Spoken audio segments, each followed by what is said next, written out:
Estamos realmente en un evento que nos atrae mucho, un evento muy interesante que hemos titulado La investigación clínica en la Argentina, simplemente para darle el marco a una interacción que planeamos durante este año entre la Federación Argentina de Cardiología y el IEX. Y esto tiene que ver fundamentalmente con el interés en la investigación que tenemos desde la Federación Argentina de Cardiología. Ustedes saben que es una sociedad de sociedades con más de 3.200 integrantes, pero nos interesa también conocer qué es el IEC, qué es esta institución tan renombrada y que realmente tiene mucho valor para nosotros. Y para ello contamos justamente con la doctora Vilma Irasola. Ella es cardióloga, es directora del Instituto de Efectividad Clínica y Sanitaria, esto es el IEX, en Buenos Aires, es directora del Departamento de Investigación en Enfermedades Crónicas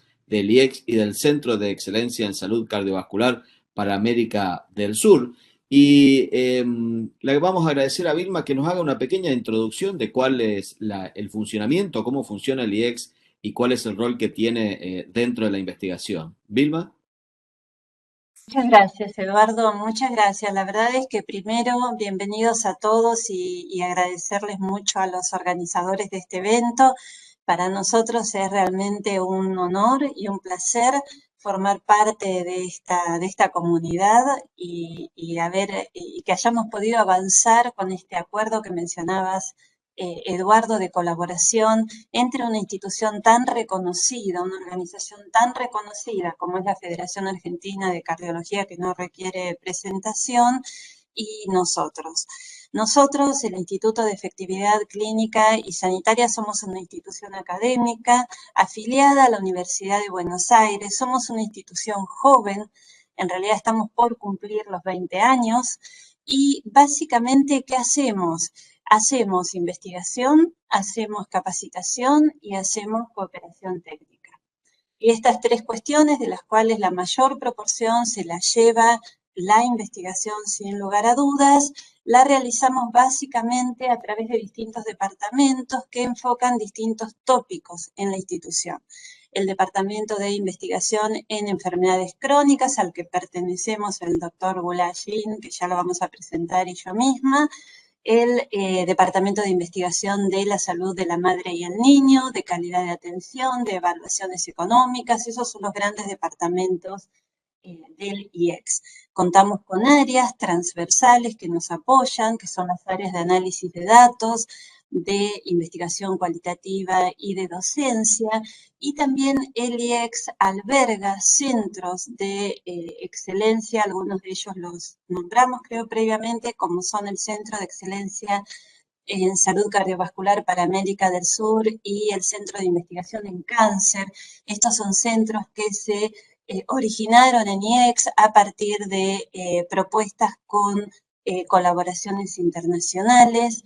El Centro de Cuidados Paliativos, de Investigación en Cuidados Paliativos Pediátricos, el Centro de Investigación en Políticas de Salud y el Centro Cochrane Argentino. Eso es un poco globalmente qué es lo que hace el IEX y más o menos cómo estamos organizados. Somos también una unidad ejecutora de CONICET. Así que bueno, eso es así muy a grandes rasgos el IEX y un gran placer y una gran alegría empezar a trabajar juntos. Para mí en especial, y también seguramente lo va a decir Pablo, vos adelantabas, Eduardo, que somos cardiólogos, Pablo y yo, así que es un doble placer este acuerdo que iniciamos. Bueno, gracias Vilma. Realmente creo que poder tener esta interacción va a ser importante para favorecer la progresión y la proyección de la investigación que se hace dentro de FAC y nada menos que con el apoyo y la capacitación. Por ello, me parecía importante mencionar solamente 4 puntos de lo que va a, digamos, a regir esta interacción totalmente amplia y desinteresada entre estas dos asociaciones. Y son que el primero es la ejecución conjunta y coordinada de proyectos de investigación y o asistencia técnica en áreas de mutuo interés.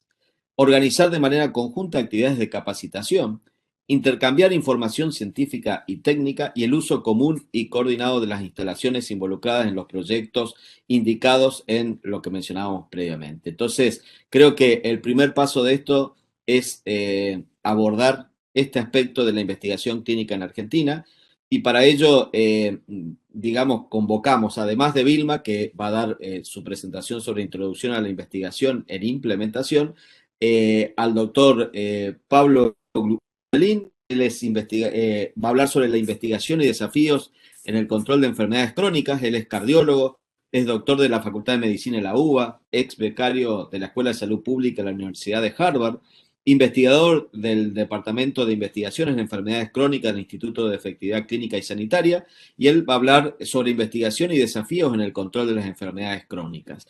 Y el primer tema y el primer disentante es probablemente el primer motor que nos llevó a estar hoy juntos aquí al IEX y a la FAC, y es el secretario de la Secretaría de Investigación Médica de FAC, que trabajó en conjunto con el coordinador de cardiología del Sanatorio Esperanza. Ellos son el doctor Diego Echazarreta, que es jefe de la sala de cardiología del Hospital San Juan de Dios de La Plata, expresidente del Comité de ICE Hipertensión Pulmonar de FAC.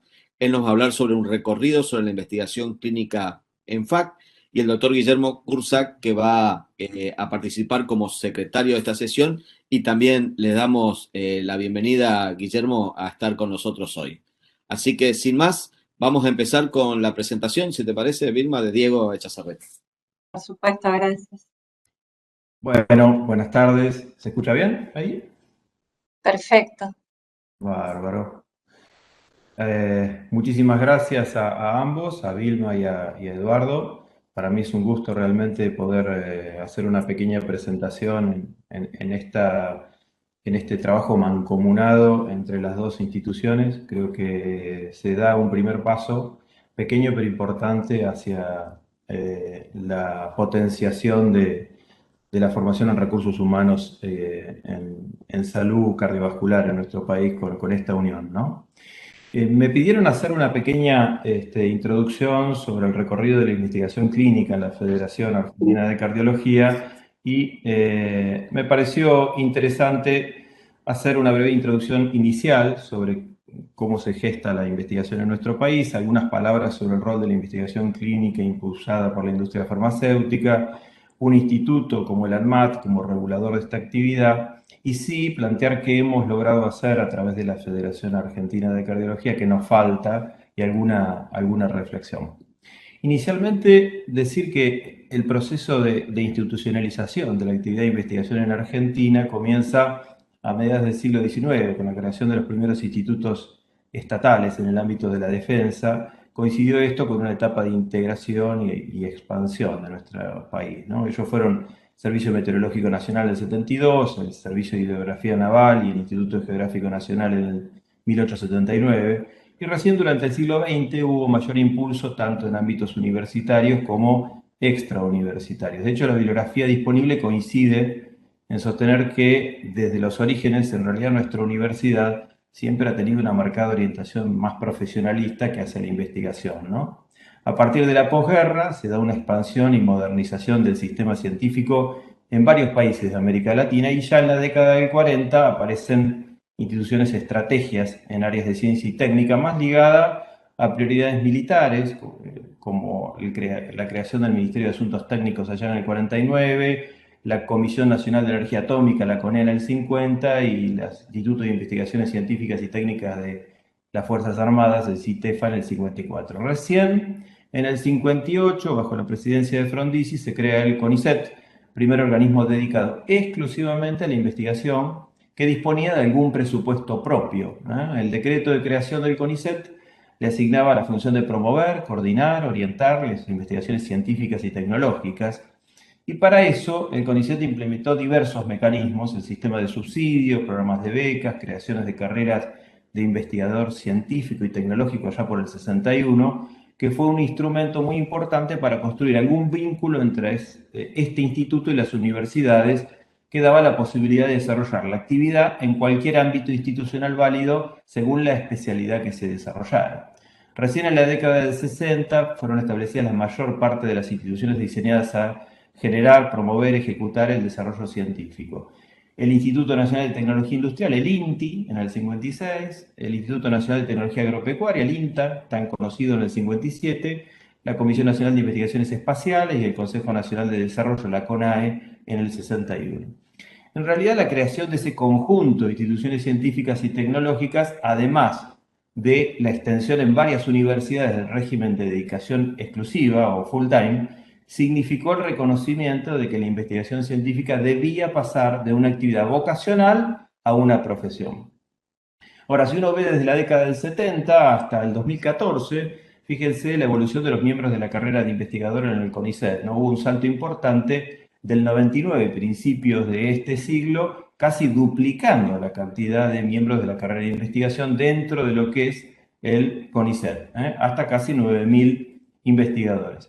Y si comparamos los institutos de investigación del CONICET según la sede administrativo-financiera, ustedes pueden ver la década del 80 a estos últimos años cómo aumentó la relación de investigadores del CONICET en relación con universidades nacionales y disminuyó un poco la relación del CONICET con organismos privados o públicos e incluso el nombramiento aislado de investigadores del CONICET.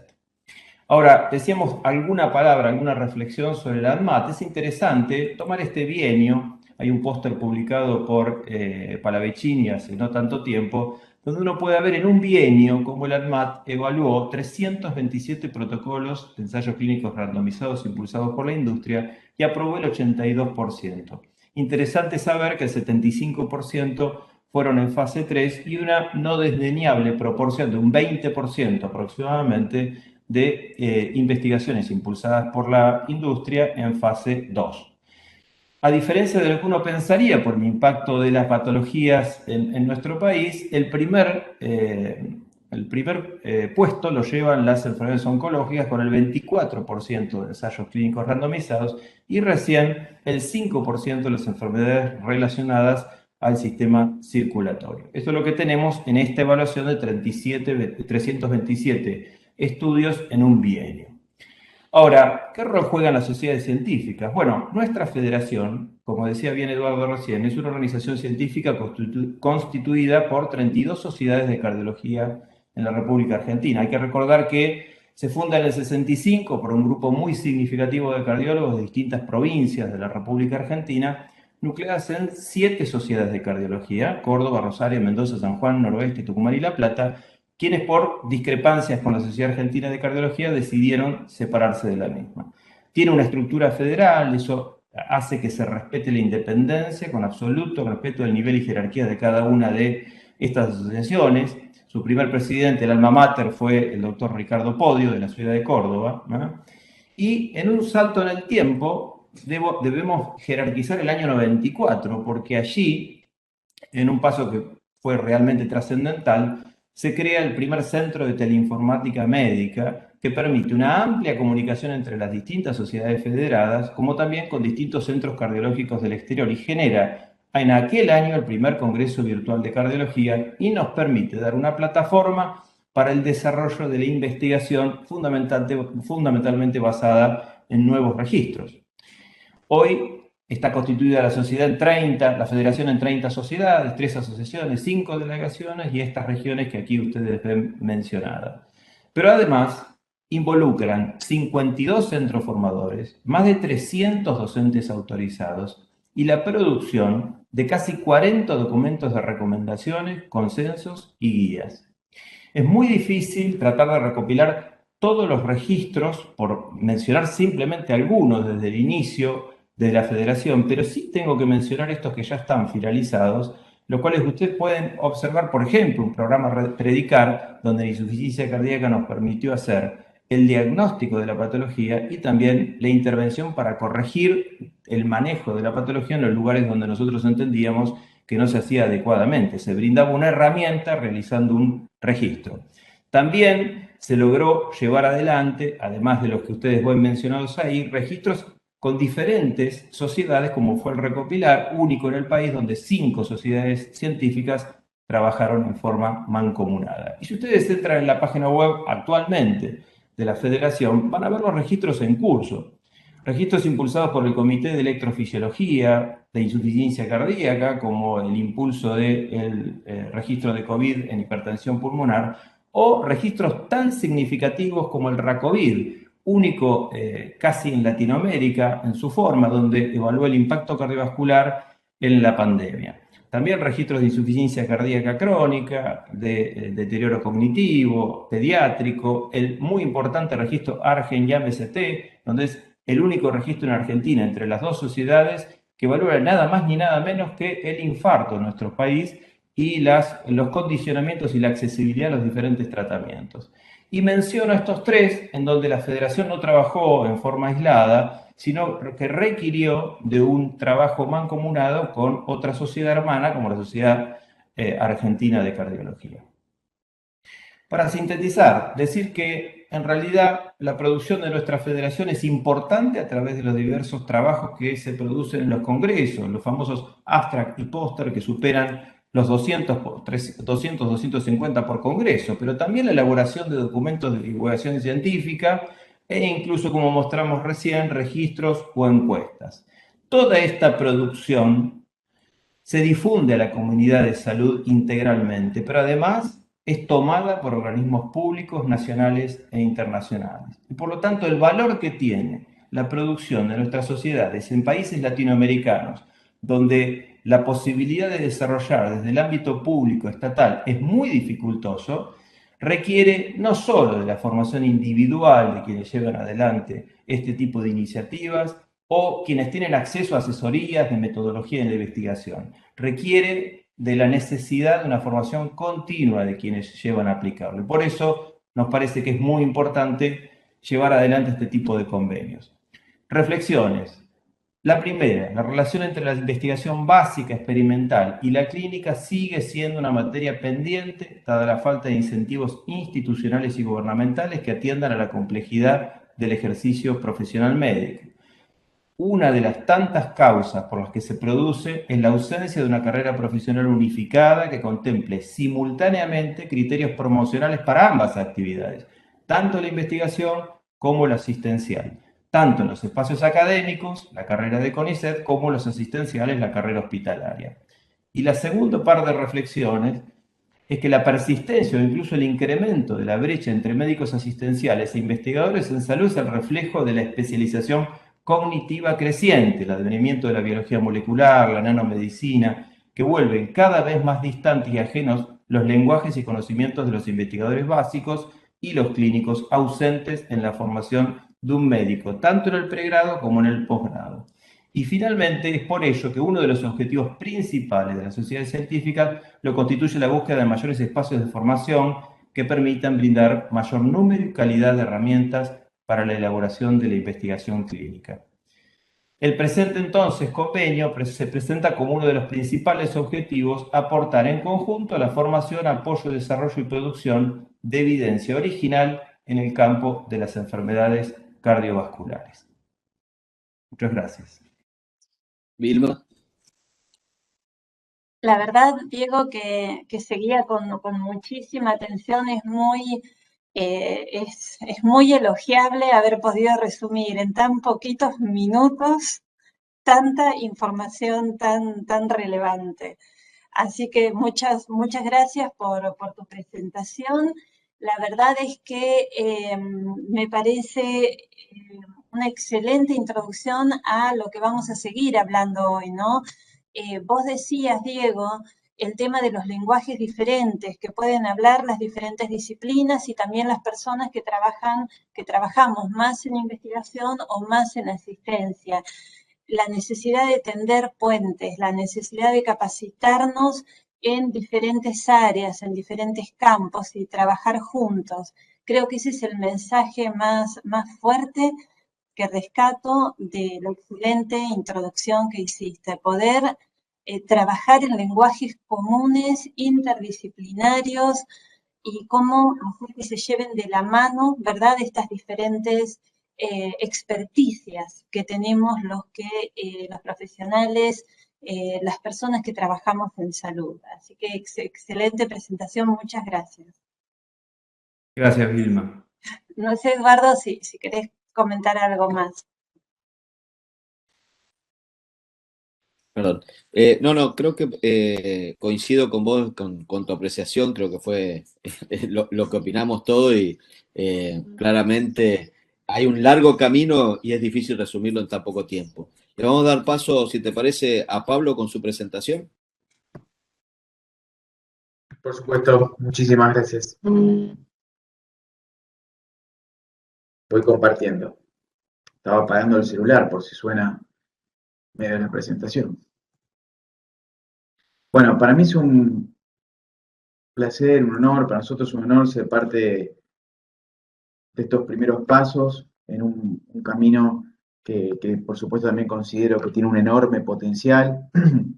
Gracias a los organizadores, doctor Perna, doctor Chazarreta, doctor Cusack, especialmente para mí, tanto como cardiólogo, como investigador del Instituto de Efectividad Clínica, y al decir como cardiólogo, me es muy grato ser parte de este evento porque tengo lazos de mi residencia con Diego, ahí en el Hospital San Juan de Dios como cardiólogo, y siempre recuerdo los eventos FAC como esos espacios donde uno da sus primeros pasos en la investigación y ese estímulo a los residentes a seguir formándose con más profundidad.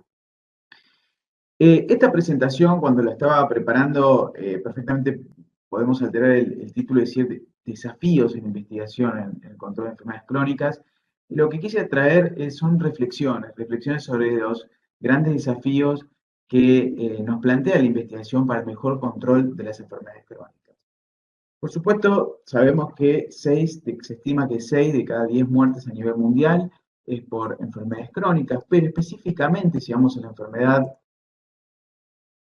enfermedad cardio-cerebrovascular, a todo ese espectro de enfermedad cardiovascular, estamos hablando que de toda la mortalidad global anual, el 30% es por enfermedad cardio-cerebrovascular. Pero en nuestras regiones, en los países de bajos y medianos ingresos, estamos hablando que se lleva el 80% de esa carga de enfermedad, de esa carga por mortalidad. Entonces, acá traigo sobre la mesa, en el momento de la firma de este convenio, los 4 puntos estratégicos de la Organización Panamericana de Salud y la Organización Mundial de Salud para el control de las enfermedades crónicas. Y bueno, ese primer punto, políticas y alianzas multisectoriales para la prevención de las enfermedades crónicas. Nuestro país ha avanzado en muchas de estas iniciativas, especialmente con la industria alimentaria y demás. Después, reducir la prevalencia de los factores de riesgo principales y fortalecer los factores protectores. Respuesta del sistema de salud respecto a las enfermedades crónicas, está ligado a lo que voy a hablar más adelante sobre el modelo de atención de enfermedades crónicas. Y el cuarto, llama a los países a potenciar, fomentar tanto la vigilancia como la investigación en las enfermedades crónicas, como un punto específico a desarrollar, a poner el acento.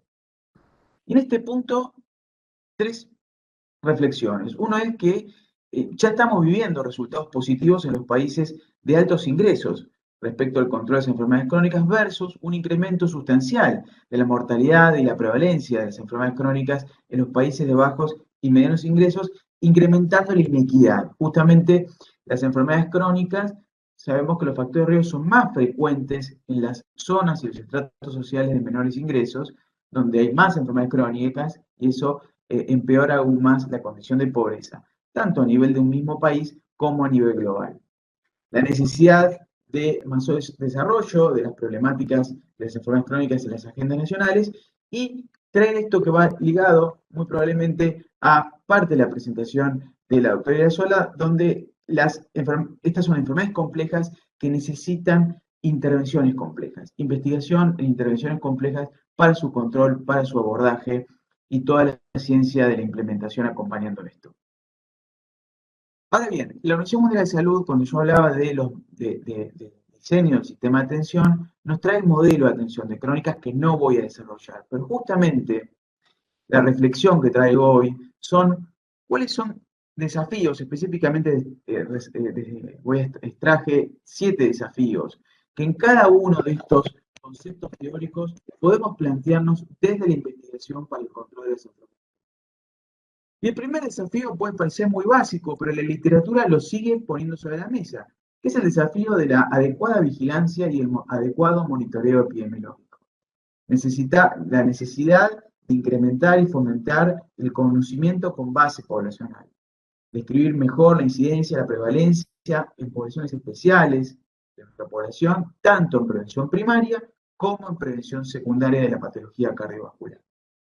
El segundo desafío es tratar de acoplar como especialistas, como cardiólogos y todo el equipo de salud, tanto la investigación e intervenciones individuales con las intervenciones poblacionales.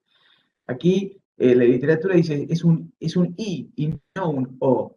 No debe haber rivalidad entre estos dos enfoques, entre estas dos estrategias al momento de diseñar una intervención.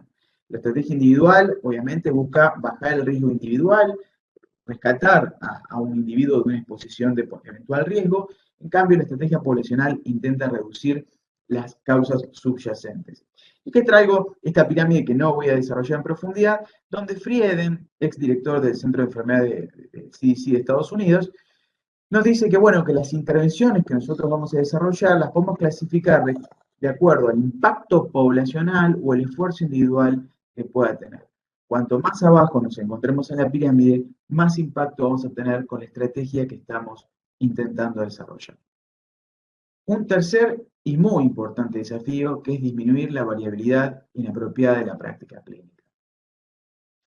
La variabilidad de la práctica clínica está asociada a peores resultados clínicos. Debemos desarrollar mejores intervenciones para aumentar la implementación de las guías, la adecuada implementación de las guías de práctica clínica, que en nuestro país cada vez existen más y se están desarrollando cada vez más guías de práctica clínica de control de las enfermedades crónicas.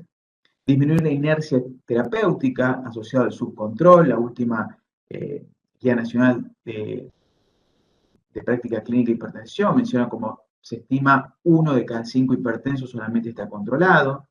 Y la subutilización de intervenciones preventivas, tanto en prevención primaria como secundaria. Y esta frase traigo sobre la mesa, tanto de Salim Yusuf como otros grandes investigadores, que a pesar del vasto avance científico en intervenciones preventivas, todavía existe una subutilización importante de intervenciones que sabemos que hacen mucho bien en prevención, como la aspirina, las estatinas y el adecuado uso de antihipertensivos. Cuarto desafío, la adherencia terapéutica. Olvidada, pero piedra angular del control de las enfermedades crónicas. Sabemos que a largo plazo es de solamente el 50%, sabemos que es peor en lo no farmacológico y sabemos que es peor en las zonas de bajos y medianos ingresos. Si nosotros evaluamos la no adherencia en los hipertensos no controlados, estamos hablando que está cercano al 84% la no adherencia en el subgrupo, por dar solamente un dato. Intervenciones para mejorar el monitoreo, la efectividad, evaluar la efectividad de este tipo de intervenciones y la proactividad del sistema frente a la no adherencia son puntos importantes a profundizar en investigación. El libro de la OMS respecto a la adherencia en los tratamientos prolongados dice: incrementar la efectividad de las intervenciones en la adherencia puede tener un impacto en salud más grande que cualquier otra mejora específica en el tratamiento médico. El desafío de la prevención primordial. El doctor Valentín Fuster, con su fundación SHE, Science, Health and Education, ya hace años viene trabajando con niños y jóvenes en diferentes países del mundo, trabajando en edades tempranas para mejorar la calidad de la dieta, la actividad física y tabaquismo, que son los 3 pilares esenciales de la salud cardio-cerebrovascular. Sexto desafío, que tiene que ver con la atención en salud. Trabajo en red, mejorar y potenciar la adecuada referencia y contrarreferencia en nuestros sitios de trabajo, evaluar en investigación cómo está funcionando esto. El trabajo multidisciplinario, como quien dice, no podemos poner en las espaldas de los médicos la resolución y la atención de toda la complejidad de las enfermedades crónicas. Hay todo un espacio por trabajar en potenciar la interrelación con todo el equipo de salud. Un enfoque basado en la calidad, desarrollando e implementando indicadores en nuestros sitios de trabajo. Y la palabra liderazgo. Liderazgo trae el modelo de crónicas y lo traigo sobre la mesa también la firma de este convenio.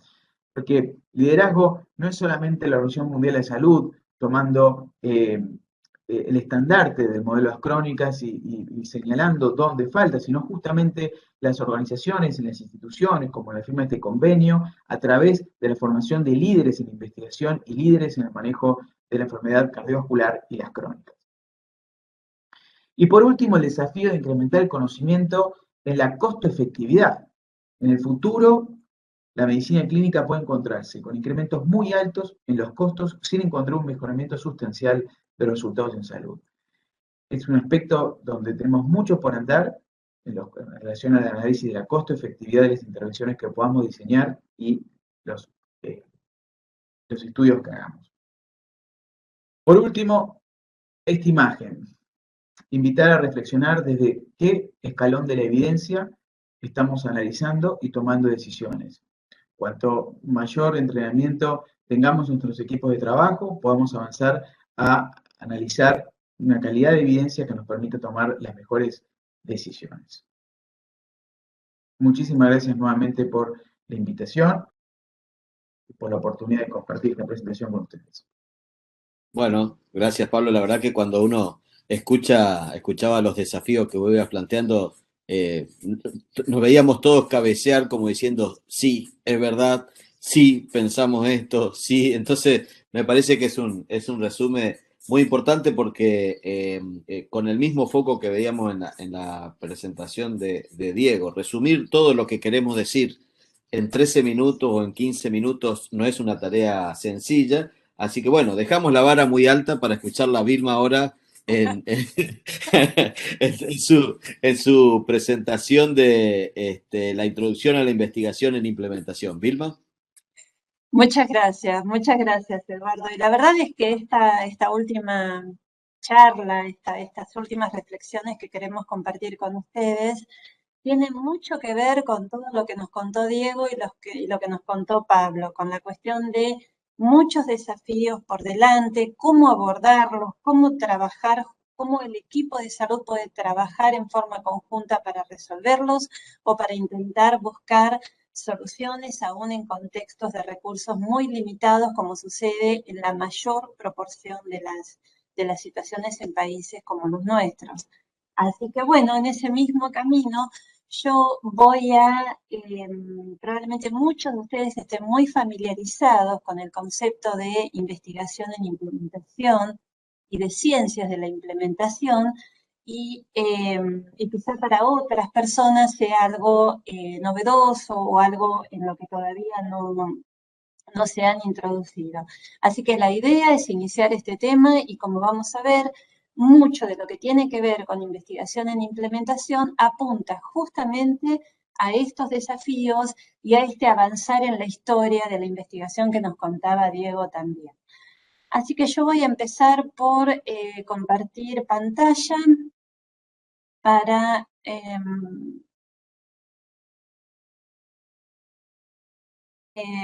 entonces comenzar a recorrer algunos de los principales temas también en pocos minutos.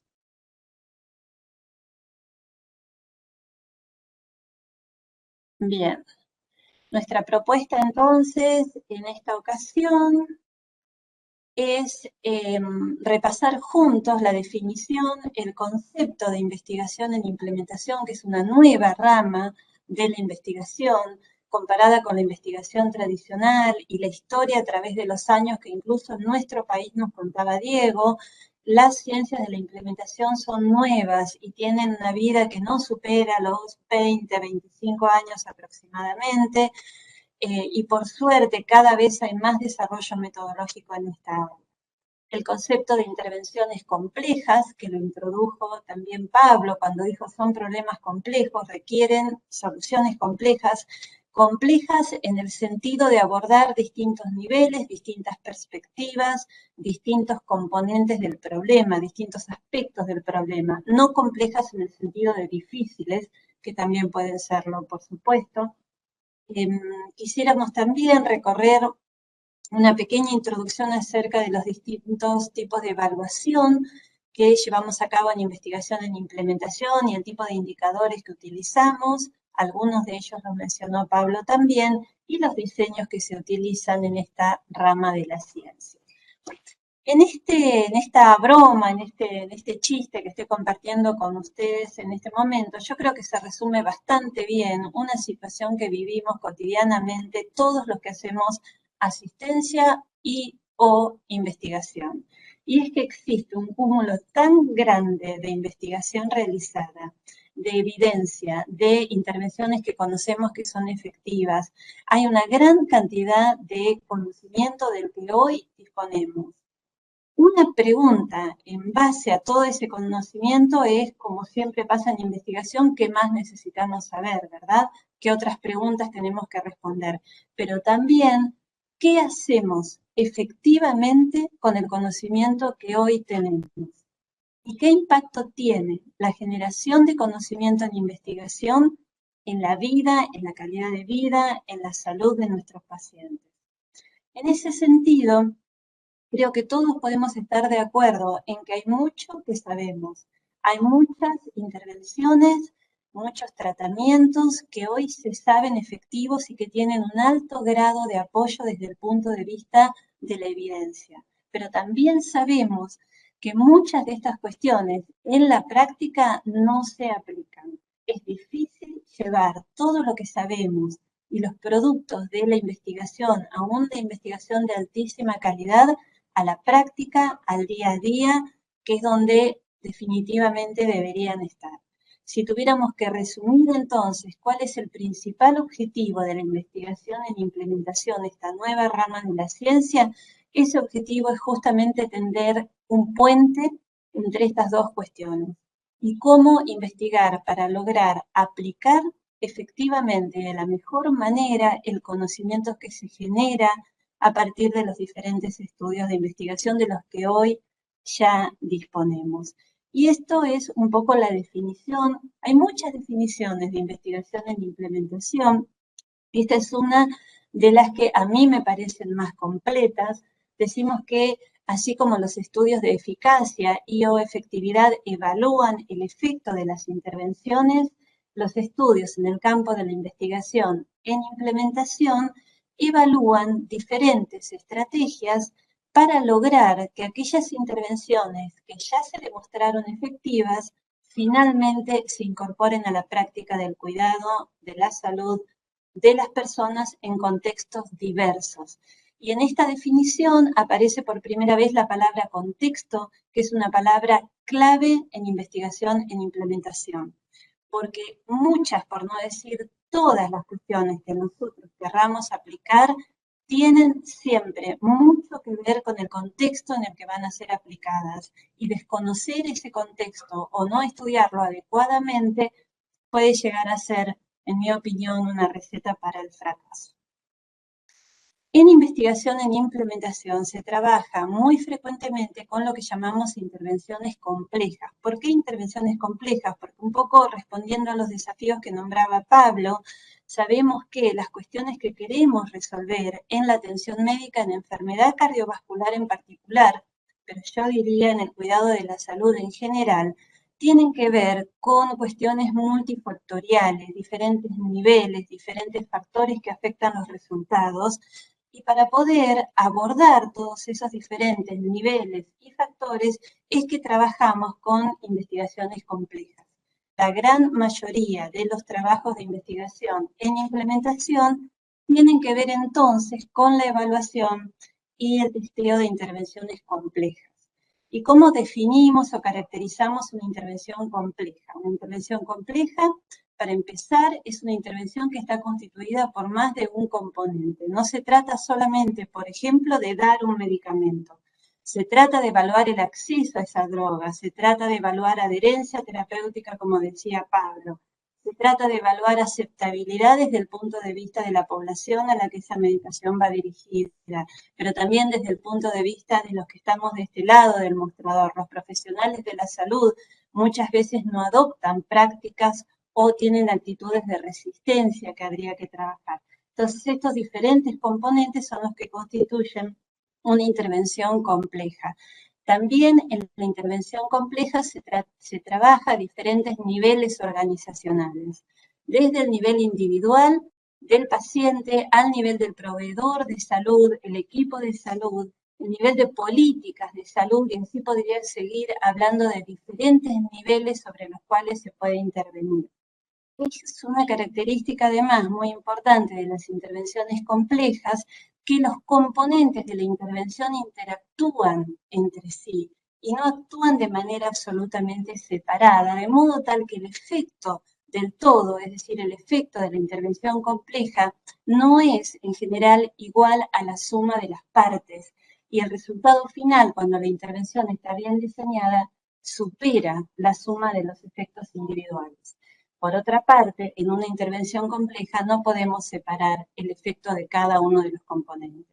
Lo que vemos es la interacción entre esos componentes y el efecto sobre el todo.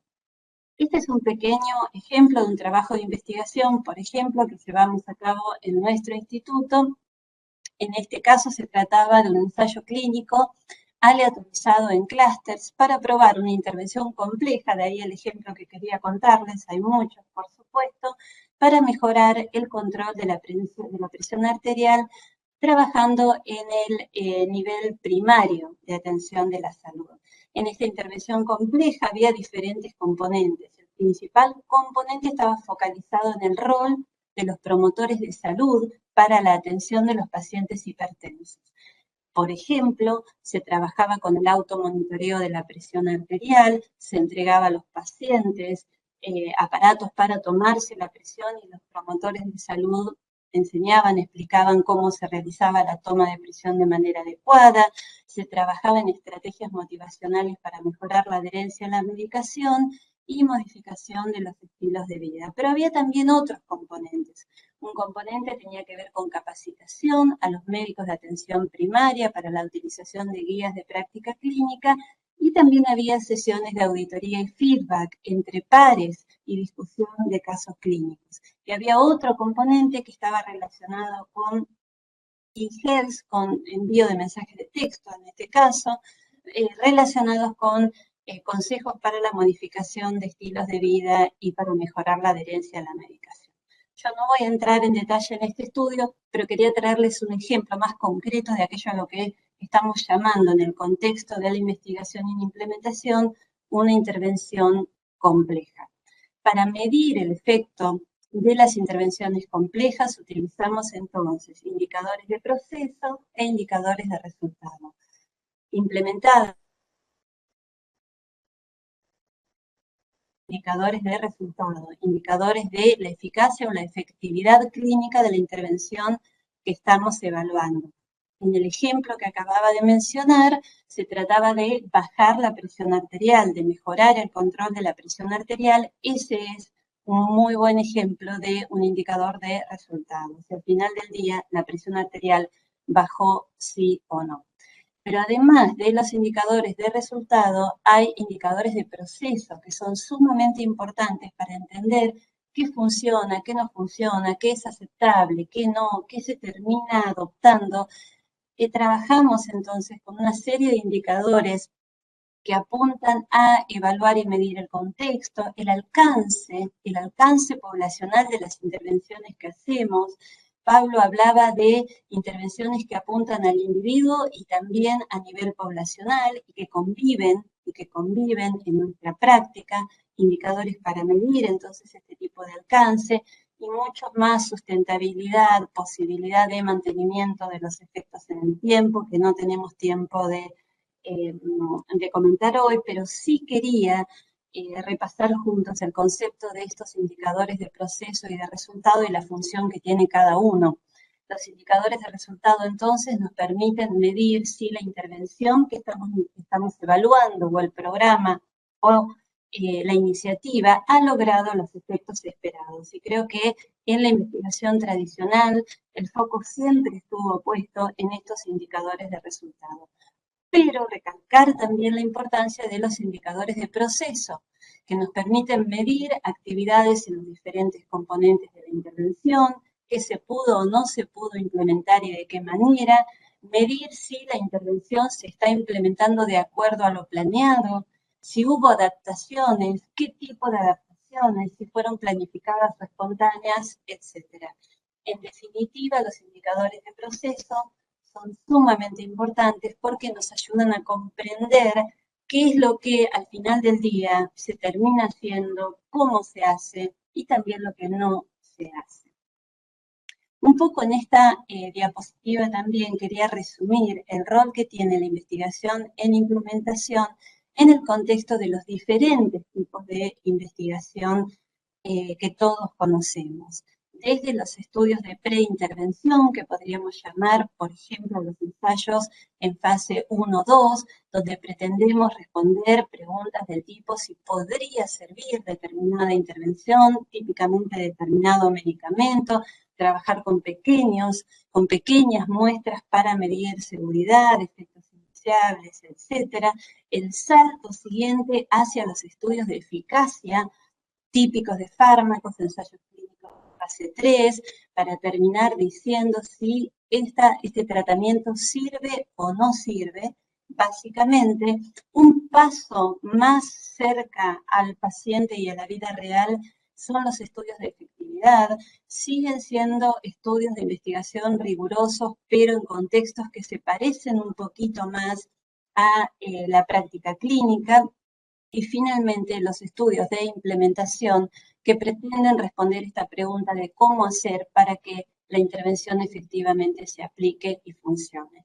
Y como ven, en esta diapositiva tratamos de representar a los estudios de investigación en implementación como un cubo, tratando de alguna manera de representar esta complejidad que tiene este tipo de estudios y las diferentes cuestiones que medimos, incluyendo, como venimos diciendo, contexto, adaptación, adopción, sustentabilidad, y en el último escalón, en azul, el escalamiento, como una vez que encontramos las mejores maneras para implementar intervenciones, podemos llevarlas a gran escala, tratando de alcanzar el impacto que finalmente buscamos.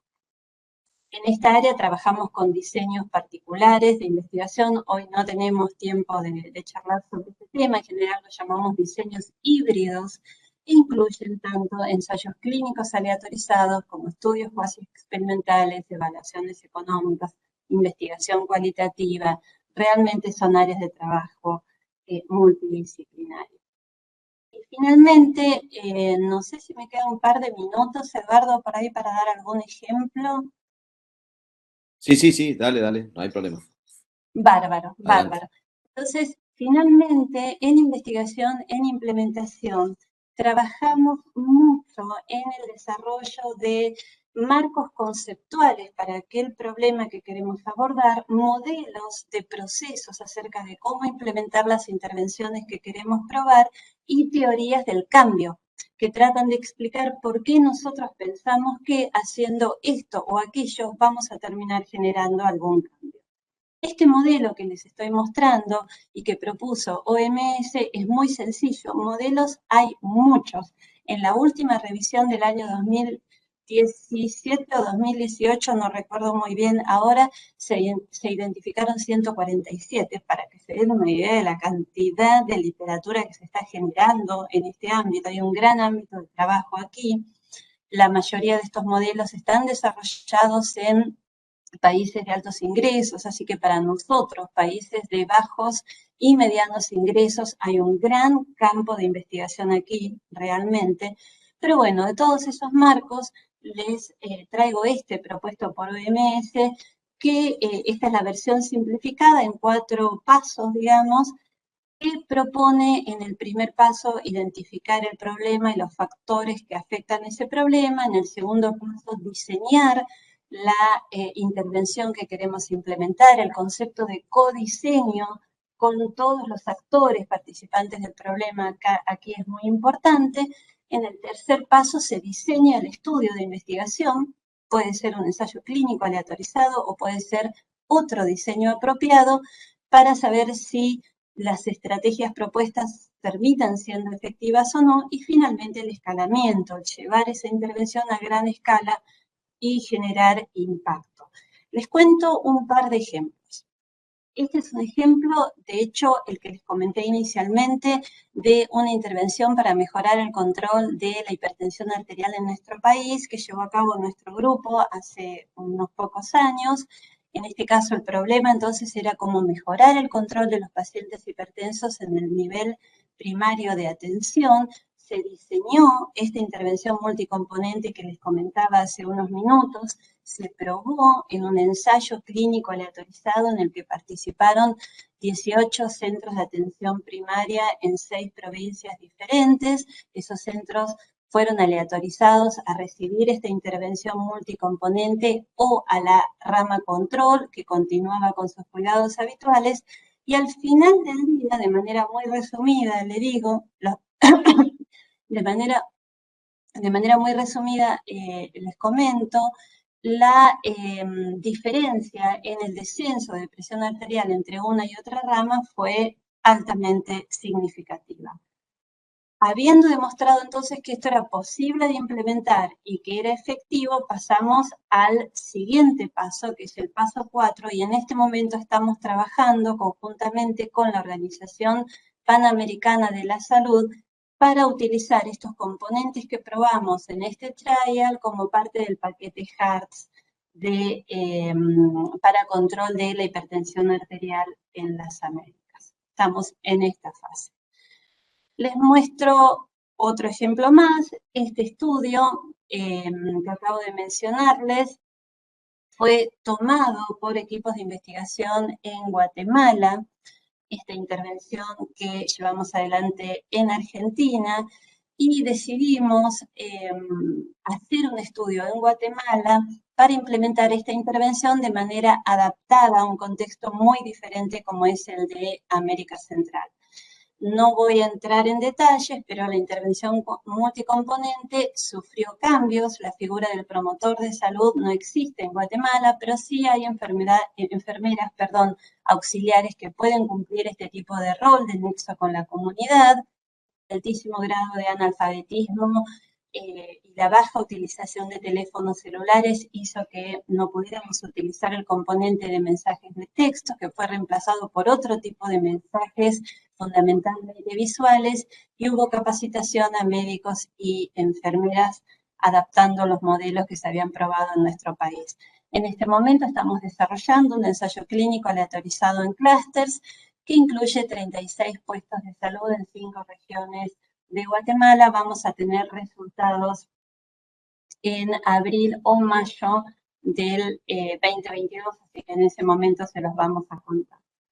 Y finalmente un último ejemplo que fue, hasta acá vienen los ejemplos que podríamos calificar de exitosos, ¿no? Cosas que probamos y que funcionaron, y ahora les cuento un ejemplo de lecciones aprendidas, decimos nosotros, fracaso se podría decir también, porque el estudio no salió como lo habíamos planificado. Trabajamos con Pablo en este estudio. Nuestra pregunta era cómo mejorar la detección, el tratamiento y el control de la hipercolesterolemia en el nivel primario de atención en el sistema público en Argentina.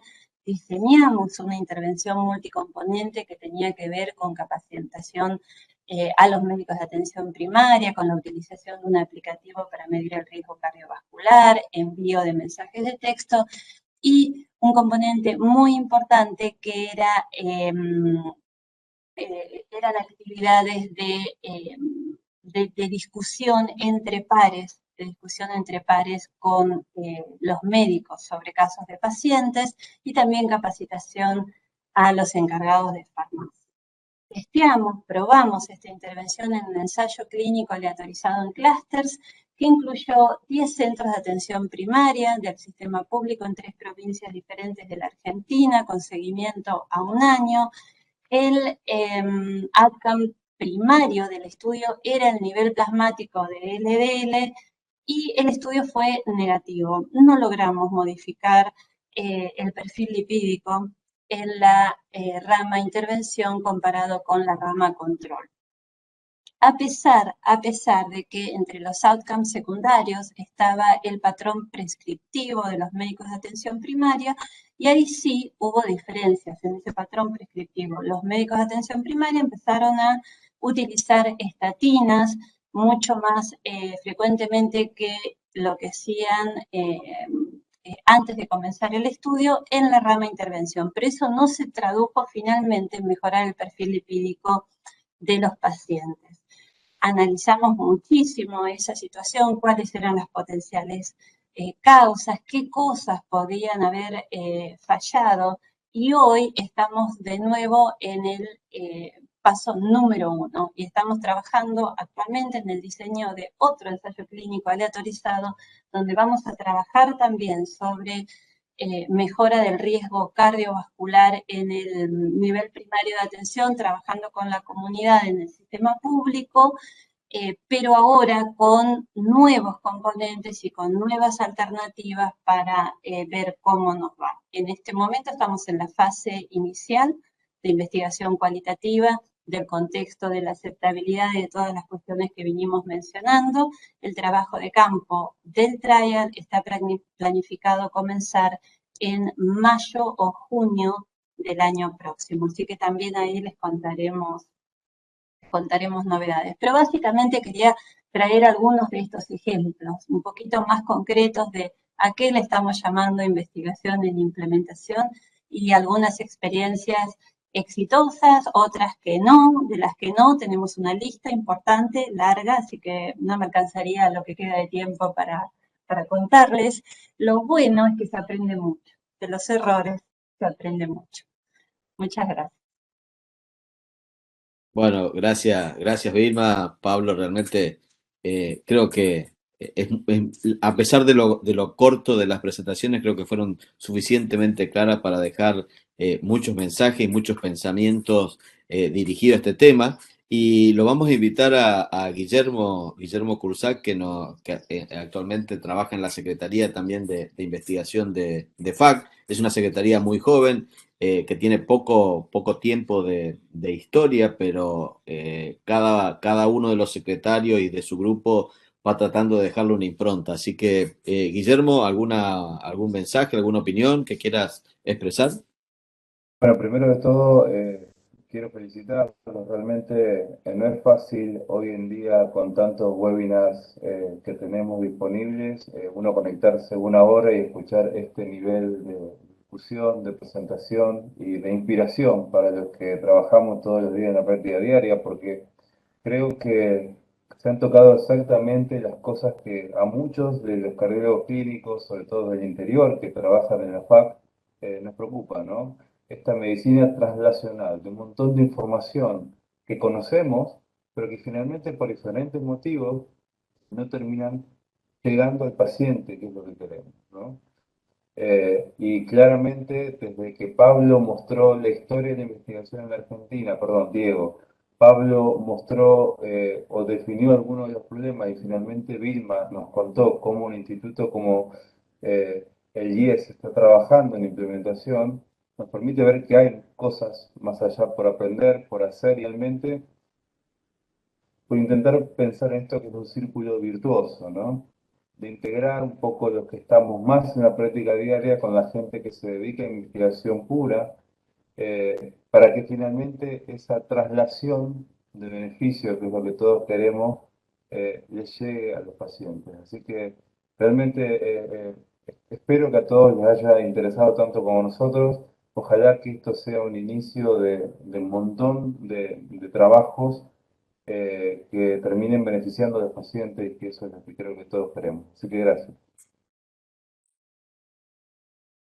gracias. Gracias Guillermo. Creo que eso que mencionaste vos es lo importante, ¿no? Que uno desarrolla la investigación muchas veces pensando en la pregunta que queremos responder y no necesariamente en la devolución de todo eso que hemos hecho hacia el paciente, que llegue al paciente, porque fundamentalmente es parte de la investigación, no invalida, porque la investigación tiene que tener un curso natural, tiene que haber gente que se dedique a la investigación básica y ultramolecular, y también tiene que haber gente, y creo que esta es la oportunidad de abrir la mente a una investigación diferente, que es implementar y aplicar todo lo que se va aprendiendo, como lo mostraba Vilma, superar estos desafíos.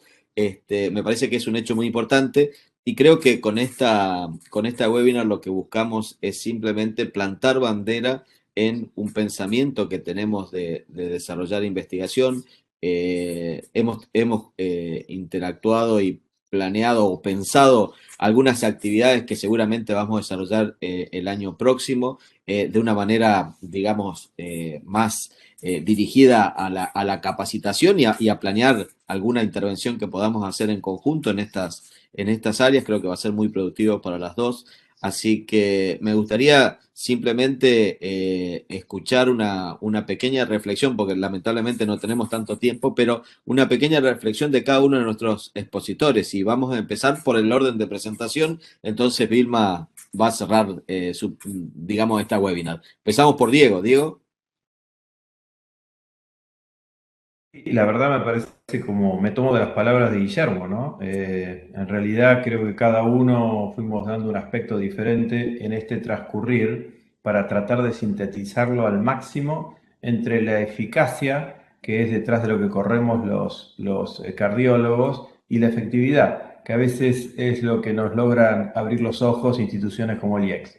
Por eso creo que ese transcurrir requiere de cierta rigurosidad, metodología y aprendizaje, para lo cual creo que entre las dos instituciones habremos puesto hoy un granito de arena a que eso se logre. Simplemente eso, creo que ha cumplido ese objetivo y bueno, está todo por trabajar, como dijiste Eduardo, y desarrollar. Gracias, Diego. Pablo.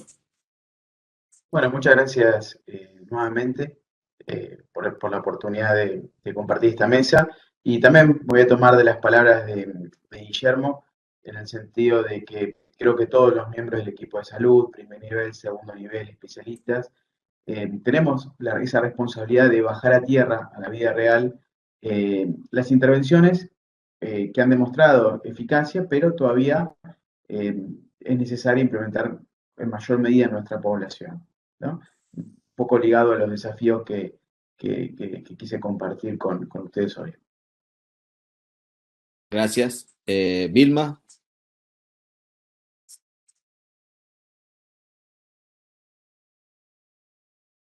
Es que un gran placer, gran placer compartir esta mesa con todos los presentes y estas reflexiones. Creo que es la idea, coincido con Eduardo, la idea es reflexionar sobre estas cuestiones, tomarnos este tiempo para pensar estas cuestiones. No, la investigación es muy amplia y tenemos un campo realmente muy grande para avanzar. Tenemos muchos desafíos, tenemos mucho por hacer y en lo personal confío plenamente en alianzas proactivas. Creo que Eduardo dijo círculos virtuosos, ¿no? Que son las alianzas y el trabajo en colaboración. No se puede hacer investigación de manera aislada, no se puede llegar lejos de esa manera. Recuerdo, para cerrar, quizá un proverbio africano que leí alguna vez y que me pareció tan iluminador. Decía que si queremos llegar rápido hay que ir solo, ¿no? Vas solo y vas rápido, pero si queremos llegar lejos hay que ir acompañados. Así que una gran alegría que hayamos iniciado este camino juntos. Bueno, muchas gracias a todos. No veo preguntas en el chat, por lo menos, así que hay solo felicitaciones. Le damos las gracias por el tiempo a ustedes que nos han brindado toda esta información tan concreta y tan útil, creo, para pensar una investigación diferente dentro de la Federación Argentina de Cardiología, y también confiamos en que podamos seguir dando otros pasos hacia adelante. Muchas gracias. Muchas gracias.